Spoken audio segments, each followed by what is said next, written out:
Good afternoon and welcome back to the Lynn Lowdown. And we are welcoming back on Tia Cole from Creative Collective. Thanks for coming back on the show. Thanks for having me again. I appreciate it. It's my favorite purple room. Yeah, like that. So it's been a while since you've been on here. There's been a lot of programming happening this past year. Know. So where do you want to start with that? So we've had a couple really exciting projects that we've partnered with in Lynn, thanks to some really great organizations. We started, maybe I can start with Final Fridays because those are coming back and I'm really excited. So I know you guys have covered Final Fridays before and they're over at Lynn Museum, often outside at Frederick Douglass Park, which is an amazing space because it's just beautiful with the black drop and the green spaces. But we partnered with Lynn Museum. They produce these amazing Final Friday events and we just did like that media outreach and made sure that there was coverage and photos and videos, and we worked with a lot of local videographers, like you can see Ferns over there, who is, if you have any video work done outside of LCTV, definitely reach out to him. And local creators and makers and musicians and performers to kind of activate that space, create a nice environment. There was multiple different like themes for them, and we had a really good time and are looking forward to doing that again this year too. So when will they start back up again? Like after the winter? It will, yeah. So usually I believe that that the Lynn Museum starts them around May.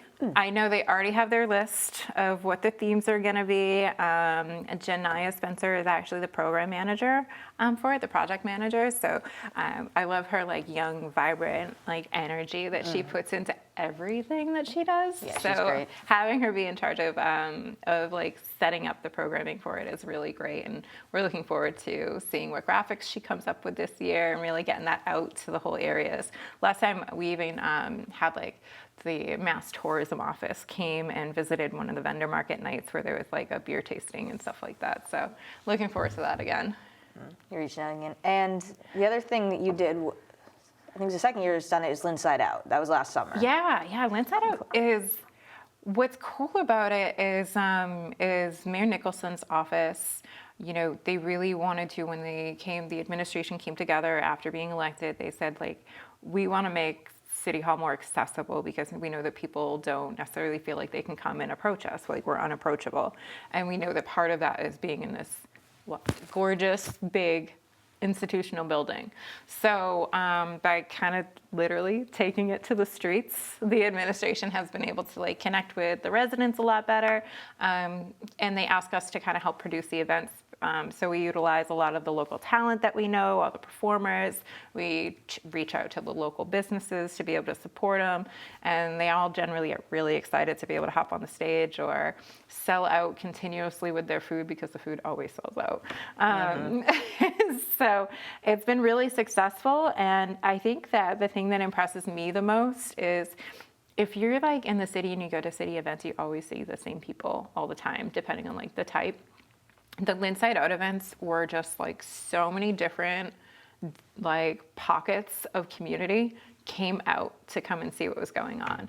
So it was like giving away free food, there was dancing, there was free produce, there was fans, sunscreen, like all these different resources that the city has that everybody doesn't necessarily know that they have, all being able to be there. And also like, you get to talk to the DPW there in person. Like I remember someone being like, where's my new barrel? I need to get a replacement. Like by all means, go and talk to them. Like that's what they're there for, have those conversations.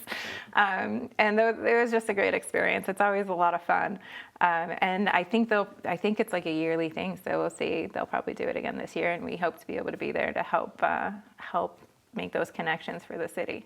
Oh, yeah, it's a big event. Like you said, for some reason, people are more approachable when they're outside their office, just kind of hanging out, having fun. You think of them more as just regular people. It's true. Like, if you're sitting there and you're, like, in line for an egg roll, like, watching, you know, the Dominican Devils came, and they were doing, like, the whip and everything, and it was organized chaos of the best nature, but, like, you can have any kind of conversation in that environment, and people are just so much more approachable when they're not behind a desk or behind a wall, which you tend to be like on opposite sides of things. So when we think about just like physical accessibility to somebody, like that's huge, but I could go on about accessibility forever.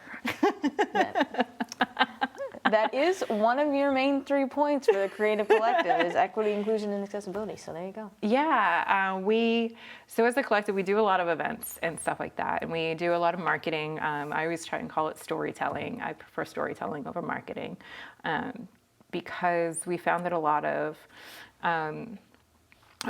creators and makers and creatively aligned businesses needed a little extra support. And I think one of my favorite examples is we have 300 businesses in our membership. Oh. One of them is Vamp Fangs. I told you we were going down to this vampire road earlier.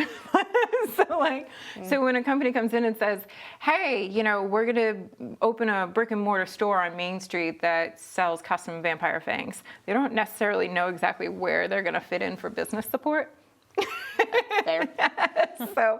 So we tend to have these members that don't necessarily fit. They're into these little boxes. They're mural artists, they're theaters, they're arts organizations like Gala, they're Van Fangs, they're restaurants, like a lot of the ones that we worked with our outdoor dining. So they don't necessarily fit into the box, but they still need support, and they still need access, and they still need connections, and they still need opportunity. So we, as an organization, find things like Inside Out or the Final Fridays as ways to provide opportunity, to tell the story of the people that are doing the work, and just provide the access that you need to really grow and be part of a community. Speaking a little bit of a niche thing, one thing you tried this past year was a taste of Lynn, and you incorporated a lot of cultural elements into that. I'll let you explain that because you. Sure.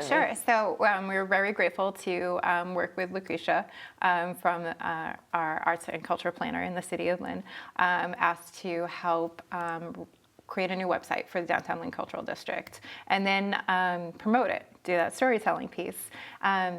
We were asked to gamify it, which was really fun. So this is where my bad pronunciation and my lack of being able to say R's comes in. So I'm going to work really hard on this, okay? So to gamify it, we created what traditionally may be thought in some cultures a bingo card, but we called it a loteria card. A loteria is a game that's played in Mexico. It's actually originated from France. It was brought over. And it's also in South America, really popular. It's really different from the lottery that we think of when we think of like scratch tickets or something like that, right? Mm-hmm. So it's like bingo. And so when you went to a different restaurant, you would get like a stamp on your loteria card. And when you filled it, you went to the Final Fridays event, and we pulled names out and you got gift cards from restaurants from around the city, mostly Union Street, because there's a lot of work being done with the restaurants on Union Street lately. So we wanted to kind of uplift and hold them. I think it's really important that as we go through and promote our community, that we're making sure that we support those legacy businesses, those little mom and pop businesses that have been here. By the end of it, like we heard Drew Russo had said, oh, well, I've never been to Antojitos on Union Street, right across from here. And I went, and it was delicious, and I'm so glad I went there, and we'll go back again. So being able to say, hey, there's this awesome little business that we should all be supporting. Like, how do we do that in the best possible way? Mm-hmm. So, but yeah, that was all thanks to the city, thanks to Lucretia and the Downtown Lynn Cultural District. I'm really grateful to have been a part of that project. So you did a lot of really cool projects this past year, and entering into the new year, what did you say like the goals are for the collective coming into this new year? Always on growth. We always want to support as many people as we can. We have some really great organizations in Lynn that are part of our membership. I just sat down with Galleries at Lynn Arts, and they have some awesome stuff coming up.